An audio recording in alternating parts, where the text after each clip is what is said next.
मथुरा में जिहादियों का महापाप। जी हां, ये हैरान कर देने वाला एक मामला आपको हम आज बताने जा रहे हैं। श्री कृष्ण की जन्मभूमि मथुरा, जहां आस्था सांस लेती है, वहीं एक हिंदू नागरिक गोविंद नगर थाने पहुंचा है, हाथ में तहरीर और आंखों में डर के साथ। जी हां, पीड़ित का आरोप है कि पिछले 4 महीनों से उस पर जबरन धर्म परिवर्तन का दबाव बनाया जा रहा है जिहादियों के द्वारा। जी हां, और जो नाम बताया गया उसके द्वारा आरोपियों के, जिहादियों के, उनके नाम कुछ इस प्रकार है। एक का नाम चांद, दूसरे का नाम सोनू, तीसरे का नाम अकबर और चौथा बॉबी। ये चारों मिलकर इसको लगातार प्रताड़ित कर रहे हैं। साम दाम दंड भेद हर एक तरीका अपनाया जा रहा है कि ये कन्वर्ट हो जाए। आरोप है कि इस्लाम अपनाने के बदले 5 लाख रुपए का लालच भी इसे दिया गया, और जब पीड़ित हिंदू ने इनकार कर दिया तो मारपीट, गाली गलौज, ये तमाम चीजें, जान से मारने की धमकी तक ये जिहादी दे रहे हैं। इसीलिए तो ये थाने पहुंचना पड़ा। अब सवाल उठता है कि क्या भारत के संविधान में धर्म की स्वतंत्रता अब किसी सौदे का विषय बन गई है? क्या लालच, डर और हिंसा के बल पर हिंदुओं की आस्था इस प्रकार से बदली जाएगी, वो भी योगी आदित्यनाथ की सरकार जहां पर है? और सबसे बड़ा प्रश्न, कानून की भूमिका है क्या? पीड़ित कहता है कि उसका पूरा परिवार भय और असुरक्षा में जी रहा है। आज गौरक्षक टीम पहुंची न्याय दिलाने के लिए, और न्याय की मांग करते हुए पीड़ित के साथ वो थाने पर गए। ये मामला सिर्फ एक व्यक्ति तक अब सीमित नहीं है। ये धर्म की स्वतंत्रता, धार्मिक स्वतंत्रता और राज्य की जिम्मेदारी का मामला भी बन चुका है। सुदर्शन न्यूज आज साफ कहता है कि भारत में धर्म आस्था है और सौदा नहीं होगा। अगर आरोप सही हैं तो ये कानून पर सीधी चुनौती भी है, और अगर आरोप गलत हैं तो सच्चाई सामने लाना भी उतना ही जरूरी है। मथुरा की धरती ने हमेशा सत्य का साथ दिया है, आज फिर वही परीक्षा है। इस पर चर्चा करेंगे, लेकिन उससे पहले मामले से जुड़ी कुछ प्रतिक्रियाएं आपको दिखाएंगे। उसके बाद में पैनल में आज हमारे साथ इस बेहद महत्वपूर्ण विषय पर बात करने के लिए कौन कौन से लोग जुड़ेंगे, उनसे भी आपका परिचय कराएंगे। लेकिन पहले प्रतिक्रिया देखिए, क्या कहना है किसका। जो है करीबन आज से 6-7 महीने पहले, 4-5 महीने पहले मेरे यहाँ करीब 1.5 साल से काम करती चली आ रही है एक औरत और उसका का आदमी रवीना, और 9 साल काम करते चले आ रहे हैं। तो मैं उनको टाइम पर पैसे देता रहा हूँ, सब कुछ करता रहा हूँ, और मैं पैसे भी दिए। उसकी लड़की गिर गई, मैंने 25,000 जब दिए उनको, और किस्तों में दिए। किस्त भरती थी, जो रोते थे मैं दे देता था। मैं चलो सब कोई बात, काम कर रहे कट जाएंगे, अब मैं किस्त उठाऊंगी आपको दे दूंगी। नहीं दिया। करीबन आज से करीब 6-8 महीने के लगभग मुझसे बोली कि प्यार से, बोले कि तुम्हारे परिवार में कितने आदमी हैं? मैंने कहा सर कोई 25 हैं। मैंने कहा बेटा मेरे आदमी, बच्चा मेरे साथ 5 बहुएं हैं, 7 लड़के हैं, नाती हैं, और सब कुछ मेरे करीब 25 परिवार। तो ऐसा करो, आप इस्लाम कबूल कर लीजिए। हम प्यार से गई, उसने ऐसे नहीं कि जबरदस्ती नहीं की जब मुझसे। मैंने कहा साहब हम तो ना करेंगे कबूल। मैंने कहा तुम्हें बहुत पैसा मिलेगा, शादी अच्छी होंगी, सब कुछ करेंगे, टेंशन मत लो। मैंने कहा साहब मैं तो नहीं कर सकता। मैंने दूसरे दिन ही उसके हाथ जोड़े, उनके पति के। मैंने कहा मैं तुम्हारे हाथ जोड़ता हूँ, मेरे काम से तुम आउट हो जाओ, पैसे तुम दे देना। मैंने कहा मैं किस्त उठाऊंगी, मैं दे दूंगी, मैं तुम जाओ। तो वो जगदीश के संपर्क में पड़ गई, जो मोमडन है उसने। मैंने फिर जब भी मांगे तो मोमडन ने उसने मुझसे बोलो कल माने कि पैसे नहीं मांगेगा, मतलब गाली गलौज की। फिर मैं पैसे के लिए उसके वहाँ गया, जो है चौक रोड पर। तो उसने मतलब मेरे पास कट्टा रखे, कहा कि इस्लाम धर्म कबूल कर लो तुम, जो सब फायदा मिलेगा, तो ये भी पैसे मिलेंगे और भी मिलेगा, इस्लाम धर्म कबूल कर लो। मैंने कहा मैं सनातनी हूँ, हिंदू हूँ, मैं 1 से लाख चाहे मेरा पूरा परिवार नष्ट हो जाए, मर जाऊँ मैं, पर मैं ये धर्म नहीं बदल सकता कभी भी। और सोनू, अकबर, बॉबी, राजू और चांद और रुबीना, मैंने साहब इसकी शिकायत में अब आपके सामने कर रहा हूँ। सब समझ से मिले, परंतु मैंने अपने झगड़े की शिकायतें सब जगह कर रखी हैं कि ऐसे मेरे साथ में झूठा। उसने जगदीश ने भी क्या कि हम पैसे दे करके पुलिस को तेरे साथ में बलात्कार लगा देंगे, और रवीना ने तो हजारों बार कहा है। और इतनी गाली व्यक्ति है, कोई जवाब नहीं, कोई ठिकाना नहीं है। मतलब मारपीट भी है मेरे साथ में, ये जब से नाट टूटी हुई है। मैंने इसलिए मुकदमा पंजीकृत हो गया मेरा, इसी थाने में है। इसी बात है, पैसे भी निकाल लिए मैं 2,000 रुपये उसने। अब इन्होंने कह रहे बयान करो, बयान कर दिए। अब देखो उसको वहाँ से तो पंजीकृत हो गया है, आ गया है 156(3) में। अब ये नहीं की मर्जी है, क्या करेंगे क्या नहीं करेंगे, तो पुलिस का मामला है, हमारी प्रशासन का, ये क्या करेंगे क्या नहीं करेंगे। हम तो कहेंगे हमारा मुकदमा वहाँ से आ गया, पंजीकृत करके इनको पकड़ा जाए। और हमें ये जो हमारे साथ में जो नाजायज काम हो रहा है, हमको धर्म बदलवा रहे हैं, ये कर रहे हैं, इसका भी तो कुछ होना चाहिए। जो हमको प्रताड़ित किया जा रहा है, पैसे का लोभ दिया जा रहा है, हमारे बच्चों को मारने की धमकी दी जा रही है। बताइए हम कैसे करें? बताइए हम तो हिंदू से मुसलमान नहीं बन सकते 1 साल तक, चाहे कुछ भी हो जाए, चाहे हम सब मर जाए हमारे पूरे घर के, सब मैं नहीं बनूंगा, किसी को नहीं बनने दूंगा। के निवेदन यही है बस मेरे सब प्रशासन से सबसे मतलब ये कि मेरे धर्म परंपरा से बचाया जाए, मेरे बच्चों को बचाया जाए, उन्हें मारना नहीं। मुसलमान एक होते हैं, सब एक हो जाते हैं, सब नेक बात पे। इसलिए मेरा निवेदन है कि मेरे साथ में न्याय हो। शिवनगर कॉलोनी तैयापुर में रहने वाले एक व्यक्ति हमारे साथ हैं जो जाटव जाति से आते हैं। हिंदू धर्म उनका धर्म है और इन लोगों को पूरे परिवार को 25 लोगों को, कुछ 5 लोग राधेश्याम कॉलोनी निवासी थाना गोविंद नगर के लोग हैं जो पिछले 4 महीने से दबाव बना रहे हैं इनको मुस्लिम बनाने के लिए और इस्लाम कबूल करने के लिए दबाव जबरदस्ती बनाया जा रहा है। जबकि इनका ये कहना है कि मैं सनातन में पैदा हुआ हूँ, सनातन में ही मरूंगा, चाहे कुछ भी हो जाए, मैं अपना धर्म परिवर्तन नहीं करूंगा। इनको धर्म परिवर्तन करने के लिए 5 लाख रुपए भी ऑफर किए गए हैं और जब इन्होंने 5 लाख रुपए लेकर धर्म परिवर्तन नहीं किया तो कई बार इनके साथ मारपीट की गई है, जिस मारपीट की मुकदमा भी लिखा हुआ है, मारपीट की तहरीर भी इन्होंने थाने में दी है।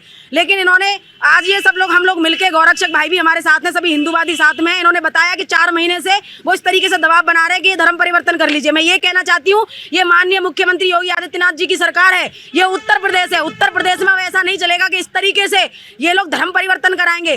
चाहे हम लोगों की गर्दन कट जाए, हमारे अंदर जब तक सांस है हम अपने किसी भी व्यक्ति को, किसी भी सनातनी को इनको छूने तक नहीं देंगे। धर्म परिवर्तन तो बहुत दूर की बात है।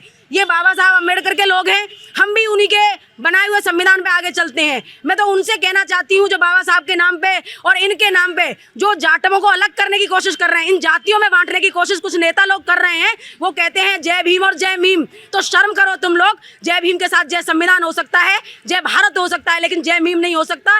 बाबा साहब ने अपनी किताबों में कई बार ये जिक्र किया है कि ये मीम वाले कभी हमारे सगे नहीं हो सकते, ये जिहादी हैं और जिहादी रहेंगे। ये पूरा मामला गोविंद नगर थाना गोविंद नगर राधेश्याम कॉलोनी का और ये निवासी हैं शिवनगर कॉलोनी के। ऐसा प्रतीत होता है कि ये चांद, सोनू, अकबर, बॉबी, ये जिहादी जो है वो सुनियोजित तरीके से पीड़ित का धर्म परिवर्तन करने की कोशिश कर रहे थे। हालांकि मामला पंजीकृत हो गया है गोविंद नगर थाने में और जो भी अपडेट्स आएंगे वो हम आप तक पहुंचाते रहे। लेकिन फिलहाल हम इस बेहद महत्वपूर्ण संवेदनशील विषय पर बात भी करने जा रहे हैं, चर्चा भी करेंगे। पैनल में फिलहाल हमारे साथ मोहम्मद अकील खान जुड़े हुए हैं जो कि मुस्लिम स्कॉलर हैं, उनसे हम बात करेंगे और साथ साथ में मोहन प्रसाद मीना हमारे संवाददाता मथुरा से कनेक्ट हो रहे हैं। और सबसे पहले मैं मोहन की तरफ जाऊंगा। मोहन से बात करना बेहद महत्वपूर्ण हो जाए क्योंकि वो आपको अपडेट सबसे पहले इस मामले का बता देंगे। उसके बाद में आपको बता दें आज हमारे साथ छाया गौतम जी भी जुड़ेंगे अखिल भारतीय हिंदू महासभा के लिए, उनसे जो हम बातचीत करेंगे। लेकिन पहले मोहन प्रसाद मीना, स्थानीय स्तर पर इस पूरे मामले की मौजूदा स्थिति क्या है ये जरा बताइए। पुलिस अब तक क्या कार्रवाई की है और किस एंगल पर इसकी जांच हो रही है? जी आशीष, मैं बताना चाहूंगा कि मथुरा में ये एक बहुत बड़ा मामला है और इससे पहले भी धर्मांतरण का मामला कई बार आ चुका है मथुरा में। हाल ही में ये जो मामला है ये गोविंद नगर थाने का है। यहाँ पर एक व्यक्ति है जिसको 5 मुस्लिम लोग परेशान लगातार पिछले 4 महीने से कर रहे थे और वो दर की ठोकरें खा रहा था, बावजूद इसके कि वो एक हिंदू है और लगातार उस पर प्रेशर बनाया जा रहा था कि वो धर्म परिवर्तन करे। कहीं ना कहीं एक बड़ा मामला था। उसको लालच दिया गया लाखों रुपए का और उसको फिर जब वो लालच में नहीं आया तो उसके बावजूद उसे जान से मारने की धमकी दी गई। कई एंगल्स थे कि उसके बच्चों को अगवा कर लिया जाएगा। तो लगातार इस तरह से वो मुस्लिम जो लोग थे, चांद, बॉबी और भी कई लोग थे जो लगातार उस हिंदू परिवार को परेशान कर रहा था। उस घर के परिवार के 25 लोगों को लगातार 4 महीने से परेशान कर रहा था।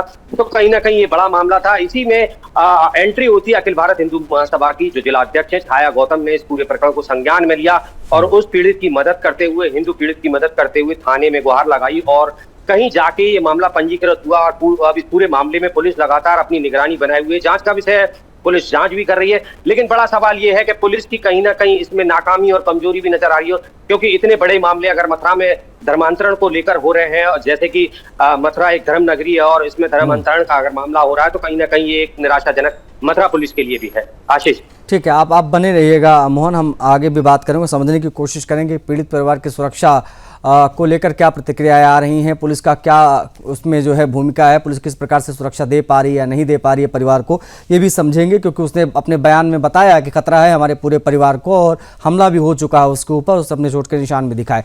छाया गौतम भी हमारे साथ जुड़ गई हैं जो कि इस पूरे मामले को बहुत करीब से देख रही हैं, मदद के लिए आगे भी आई। छाया जी, उम्मीद करता हूँ मेरी आवाज़ आप तक पहुँच रही होगी और स्वागत करता हूँ आपका। अगर ये पीड़ित के आरोप सही हैं तो क्या आपको लगता है कि ये सुनियोजित तरीके से धर्म परिवर्तन का दबाव बनाने का एक पूरा गिरोह काम कर रहा है और ये 4 नाम जो सामने आए हैं वो किस प्रकार से प्रताड़ित कर रहे थे, क्या बताया आपको पीड़ित ने, आप साझा कर सकती हैं मंच पे?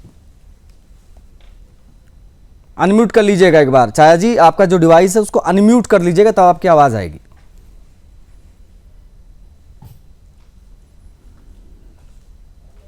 मेरी आवाज आ रही है? हाँ अब आपकी आवाज आ रही है मैम, आप अपनी बात रख सकती हैं। हाँ, तो पिछले 4 महीने से इस परिवार को, पूरे परिवार को प्रताड़ित किया जा रहा है। और पहले इनको पैसे का ऑफर दिया गया, 5 लाख रुपए आप लेके धर्म परिवर्तन कर लीजिए, क्योंकि एक ही परिवार में करीब 25 लोग रहते हैं। 25 लोगों का धर्मांतरण कराने के लिए इन्होंने 5 लाख रुपए का ऑफर दिया। जब वो ऑफर ठुकरा दिया गया तो इन लोगों ने उनके साथ कई बार, एक बार नहीं कई बार मारपीट की है। और जब वो अकेले व्यक्ति अगर पुलिस प्रशासन के पास जाते हैं तो पुलिस प्रशासन भी बहुत ज्यादा कोई एक्शन लेते नहीं है। हम कहते हैं कि नहीं ऐसा नहीं है वैसा नहीं है। मैं तो प्रशासन से मांग करना चाहती हूँ ये मामले की जांच करके इनके ऊपर एक कठोर कार्रवाई करनी चाहिए। वहां का परिवार इतना उनका डरा हुआ है। उनकी जो कारे सिंह जो मुखिया है इस परिवार के, वो मुझसे जब मुलाकात की तो उनकी पत्नी ने भी मुलाकात की। पत्नी इतनी डरी हुई है, वो कहती है कि ये मुसलमान है, ये मेरे बच्चों को मार देंगे, हमारे बच्चे काम करते हैं बाहर जाते हैं, ये हमें मार देंगे। तो इतना भय इन लोगों ने बना रखा है कि ये प्रशासन तक पहुंचने में डरते हैं। जब हम जैसे लोग इनको मिल जाते हैं थोड़ी सी हिम्मत इनकी खुलती है। मैं प्रशासन से भी ये निवेदन आप लोग चैनल के माध्यम से करना चाहती हूँ, प्रशासन भी इस तरीके से इनके साथ बर्ताव ना करे। जब हम उनके साथ थाने में गए, प्रशासन का भी रवैया बहुत अच्छा नहीं था। बार बार क्रॉस क्वेश्चन करना, बार बार सवाल जवाब करना। अरे सीधा सीधा मामला है, वो खुद बता रहे हैं, पूरा परिवार इस बात को बता रहा है। उनकी कॉल डिटेल चेक कर लीजिए। वो 5 नाम ले रहे हैं। हमारे यहाँ राधे श्याम कॉलोनी, जिसको मुसलमान षड्यंत्र के थ्रू राधे श्याम कॉलोनी को एक मिनी पाकिस्तान बनाने की कोशिश में है, लेकिन हम जैसे लोग कहीं ना कहीं आड़े आ जाते हैं, खड़े हो जाते हैं। और मैंने तो उस परिवार से कह दिया मैं तन मन धन से उन लोगों के साथ हूँ। ठीक है, ओके छाया जी आप बनी रहिएगा हमारे साथ एक मुस्लिम स्कॉलर हैं मोहम्मद अकील खान, हम उनसे भी बात करेंगे। एक हिंदू को जबरन उसको डरा धमकाकर उसको पैसे का लालच देकर लगातार दबाव बनाया गया कि आप जो है इस्लाम कबूल कीजिए वरना हम आपको मारेंगे पीटेंगे। उस प्रकार के मामले जो है लगातार वहाँ पर उस परिवार के साथ हो भी रहे थे। इसके बाद में अब जब अखिल भारतीय हिंदू महासभा का साथ मिला तो पीड़ित की मदद हुई, वो थाने पहुँचा, मामला दर्ज किया गया है। और मामले को आगे बढ़ाने वाली छाया गौतम भी हमारे साथ मौजूद है जिन्होंने मदद की उस पीड़ित हिंदू की। हमारे साथ हमारे संवाददाता मौजूद हैं, मुस्लिम स्कॉलर मोहम्मद अकील खान मौजूद हैं। मोहम्मद अकील खान, कुरान तो कहते हैं कि तुम्हारे लिए तुम्हारा धर्म, मेरे लिए मेरा धर्म, लेकिन अब ये किस प्रकार की क्या चीज हो रही है और इस पर आपका क्या टेक है, ये जो जिहादी तांडव हुआ है मथुरा में? अकील जी।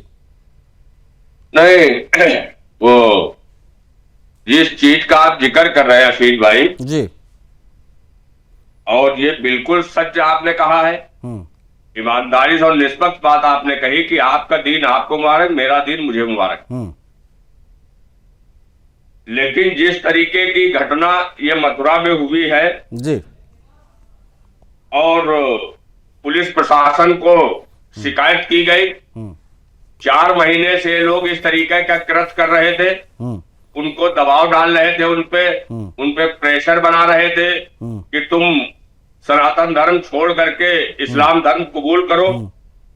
तो वहां लोकल पुलिस प्रशासन ने क्या किया? लोकल पुलिस प्रशासन ने क्या किया? क्या ये पुलिस भी इंतजार किया करती है कि जब तक ये जो 2014 के बाद संगठन उपजे है ये जब तक नहीं आएंगे तब तक कार्रवाई नहीं करेंगे? क्या जब तक ये नहीं पहुंचेंगे तब तक पुलिस प्रशासन भी कार्रवाई नहीं करेगा? और ये जो 5 लाख रुपए के इनको लालच दिया जा रहा था, तो क्या इससे पहले ये जाकर के पुलिस प्रशासन में शिकायत नहीं की थी या स्थानीय पुलिस नहीं है? अकील जी, अगर हिंदूवादी संगठन एक परिवार की, एक पीड़ित की मदद के लिए आगे जाते हैं तो उसमें आपको दिक्कत क्या आ रही है? ये सब वसूली गैंग है, ये सब वसूली गैंग है, इनकी तो आप बात न करो। अच्छा छाया जी, आप कौन सा वसूली करती हैं? वसूली का भी काम है क्या आपका? ये तो अकील जी कह रहे हैं आप लोग वसूली का काम करते हैं। बिल्कुल बिल्कुल, मैं इनको जवाब देना चाहती हूँ। हाँ ठीक है, अकील जी वो कुछ कहना चाह रही, सुन लीजिए। छाया गौतम जी, अब आपने आरोप लगाया तो सुन लीजिए, सुन लीजिए सर क्या कह रही है। आज तक आपने कोई भी मुस्लिम, अगर कोई अभी जैसे आपने देखा कि यहाँ 5 लोग, अकील जी एक बार सुन लीजिए, छाया जी को सुन लीजिए, पहले सुन लीजिए मुझे। हाँ, आप पहले मुझे सुन लीजिए। मैं ये कहना चाह रही हूँ, यहाँ 5 से 6 लोगों ने एक ग्रुप बना के हिंदू परिवार को जबरन मुस्लिम बनाने की कोशिश की। क्या कोई भी मुसलमान खड़े होके ये बोलता है कि हाँ मुस्लिम गलत कर रहे हैं, इनके खिलाफ कानूनी कार्रवाई होनी चाहिए?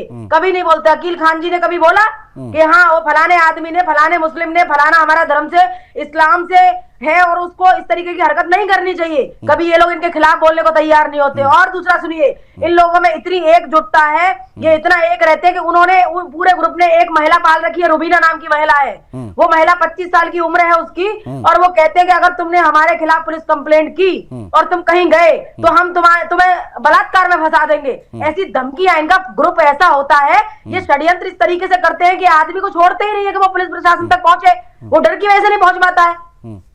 तो ये आपकी भूमिका पर सवाल क्यों उठा रहे हैं फिर ये अकील खान जी?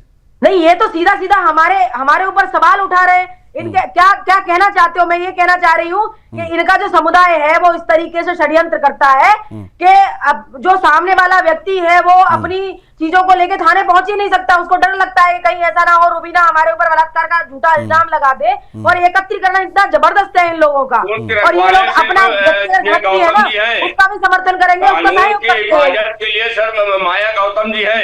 ठीक है, एक मिनट में आ रहा हूँ। नहीं, अकील जी अगर हिंदूवादी संगठन अपना कार्य कर रहे हैं, आपको एक तो आपको अपना कार्य करना नहीं है, बतौर एक धर्मगुरु, बतौर एक स्कॉलर आपको संदेश देना चाहिए अपने समाज के लोगों को इस प्रकार की चीजें नहीं है, आराम है, या मना करना चाहिए, आपको आगे आना चाहिए। वहां आप आगे आएंगे नहीं। हिंदूवादी संगठन अपना काम करने के लिए बीच में जाते हैं, उसकी मदद के लिए प्रशासन नहीं सुन रहा तो आगे बढ़े, उसकी मदद की, उसमें भी आप सवाल उठा रहे हैं। तो ये मानसिकता समझ में नहीं, ये मानसिकता भी संदेह के घेरे में है, ये भी संदेह के घेरे में है। नहीं, एक मिनट, मेरे साथ मेरे संवाददाता भी हैं, एक बार जरा उनसे भी बात कर लूं, उसके बाद लौट रहा हूं। अकील जी आपको समय दूंगा। मोहन, पीड़ित परिवार की सुरक्षा को लेकर प्रशासन का क्या कहना, क्या इंतजाम किए गए हैं मामला दर्ज होने के बाद, और क्या परिवार संतुष्ट है इससे? जी आशीष जी, मैं बताना चाहूंगा कि परिवार अभी बिल्कुल संतुष्ट नहीं है, क्योंकि जिस प्रकार से जिहादी मानसिकता इन लोगों की है, ये वो दर्शा रहे हैं कि हम उस परिवार को कभी नुकसान पहुंचा सकते हैं। वो परिवार जो है काफी भयभीत है, और इसी को लेकर वो लगातार ये बात कह रहा है कि मेरे संग कोई वारदात हो सकती है। 25 लोगों का परिवार है तो किसी के संग भी वारदात हो सकती है। जिस प्रकार से काले की मिसेज ने कहा है छाया जी से कि मेरे को बहुत खतरा है, मेरे बच्चों को खतरा है, तो कहीं ना कहीं ये बहुत बड़ा षड्यंत्र है। और मैं बात करना चाहूंगा, ये जिहादी जो 5 लाख की बात कर रहे हैं, तो क्या ये फंडिंग नहीं है? ये एक षड्यंत्र है, और षड्यंत्र की तरह ये फंडिंग आती है, और फंडिंग के जरिए ये पूरा ये षड्यंत्र रचा जा रहा है, जिसके तहत ये 25 लोगों को जो है सनातन धर्म से मुस्लिम बनाया जा रहा है। ठीक है, मैं आ रहा हूँ मोहन, हम बात करेंगे, और अकील जी भी हैंड रेज कर रहे हैं, अकील जी से भी बात करेंगे कि एक तो आप अपनी जिम्मेदारियों से दूर भागते हैं, आपके जो काम है बतौर एक स्कॉलर उससे आप किनारा करेंगे। अगला कोई व्यक्ति, अगला कोई संगठन अगर अपना जिम्मेदारी निभा रहा है तो उससे भी आपको दिक्कत है, उस पर भी आप सवाल उठा रहे हैं, उनको वसूली गए कह के आप संबोधित कर रहे हैं। क्या आपकी जिम्मेदारी नहीं बनती कि इस प्रकार के जो तमाम युवा हैं मुसलमानों में, जो तमाम लड़के हैं इस प्रकार की चीजें कर रहे हैं, उस प्रकार की जो जिहादी मानसिकता है उसको लेकर भी आप लोग सामने आए और बोलें? और छाया गौतम जी जैसे लोग जब अपना कार्य कर रहे हैं तो आप उस कार्य को वसूली गैंग और उस प्रकार की संज्ञा क्यों दे रहे हैं? अकील जी। मैं आशीष भाई कोई हवा में बात नहीं कर रहा हूँ, आपका नेशनल चैनल पे बैठ करके हवाई बात नहीं कर रहा हूँ जी। ये चांद, बॉबी और अकबर, सोनू अकबर, ये 4 लोगों के खिलाफ 4 माह पहले शिकायत होती है। 4 माह, मतलब ये नहीं कि 2-4 दिन में शिकायत हुई तो पुलिस ने कोई कार्रवाई नहीं की। जब 4 माह पहले इनके खिलाफ शिकायत होती है कि धर्मांतरण ये करा रहे हैं और 5 लाख रुपए का लालच दे रहे हैं, तो ये रुपया तो ले लिया, ये भी कहा जा रहा है कि रुपया ले लिया, उसके बाद आनाकानी की। तो आखिर जब इनके पास ये उत्तर प्रदेश है, यहाँ पर एक संत महंत मुख्यमंत्री योगी आदित्यनाथ जी की सरकार है, यहाँ पर किसी की हैसियत नहीं है। और जिस तरीके से छाया गौतम जी बता रहे हैं कि मेरे जाने के बाद कार्रवाई, तो आखिर वहां पर स्थानीय पुलिस है या नहीं है? पुलिस को जो कार्रवाई करनी चाहिए। अच्छा छाया जी, ये क्या, ये जो अकील जी करें, क्या ये सही है कि पैसे ले लिए गए थे पहले? और ये ना इनका नहीं, इनका ये दर्द बोल रहा है। गद्दारों की नस्लों का जब हम अंत करने पे हिंदूवादी संगठन उतरते हैं ना, तो इनके आरोप प्रत्यारोप ये इनका दर्द बोल रहा है। ऐसा कुछ भी नहीं है। उस व्यक्ति ने ना तो आज तक 1 रुपया छुआ है, आपने कहा 5 लाख रुपए बना 700 के आप नहीं आरोप लगा सकते हो। पहला आरोप आपने मेरे ऊपर लगाया, और दूसरा आरोप परिवार के ऊपर लगा रहे हो 5 लाख रुपया लिया। आप इस तरीके से आरोप नहीं लगा 5 सकते हो। रुपए का लालच दिया गया। नहीं लिया है किसी जब से भी। लालच 5 4 लाख महीने रुपए से का दिया प्रताड़ित गया किया तो जा क्या रहा है, पुलिस ने कार्रवाई कहीं नहीं ना कहीं की? धमकाया जा रहा है आखिर परिवार को। इनके जैसे लोगों पे एक्शन कब होगा? अगर इस तरीके का ये कृत्य कर रहे थे तो आखिर वहां मथुरा जिला प्रशासन है नहीं है? नहीं अब उनके हो गया खिलाफ सर, कार्रवाई मामला क्यों दर्ज नहीं हो हुई? गया है, मामला दर्ज हो नहीं। गया है। हाँ, मामला दर्ज हो गया है। हाँ, अजीत भाई आप इतना हमें बता दीजिए, 4 माह पूर्व की घटना है, जब पुलिस प्रशासन ने इसका मामला मतलब दर्ज क्या कर है? लिया है, जो आप आरोप इसका लगा रहे हो, मतलब 5 क्या लाख है? रुपए भी ले लिए, वो और भी रख अभी लिए, तो जांच में ये हमारे भी खुलासा राज्य होगा, के ये भी पड़ोसी खुलासा राज्य होगा। बिल्कुल 5 लाख उत्तराखंड रुपए है। दिए हैं ठीक तो है, ओके, मेरे पास समय इतना ही था। होगा। ठीक है छाया जी, समय देने के लिए मैम आपका बहुत आभार। और इस मामले को आप उठा रही हैं, इसको आगे भी उठाइए और इस प्रकार की मामलों हमेशा आगे आए हिंदुवादी संगठन, ये हम हमेशा कहेंगे। और हमारे साथ जो हमारे संवाददाता जुड़े, मोहन आपका भी बहुत आभार, और वकील जी आपका भी बहुत आभार समय देने के लिए। देखिए मामला बहुत लाउड एंड क्लियर है। सीधा सवाल है, क्या लालच, डर और हिंसा के बल पर अब हिंदुओं को मुसलमान बनाया जाएगा क्या? इस पर एक्शन इतनी देरी से क्यों किया पुलिस ने, यह अपने आप में बड़ा सवाल है। इस डिबेट में इतना ही, मुझे आज्ञा दीजिए। जय हिंद।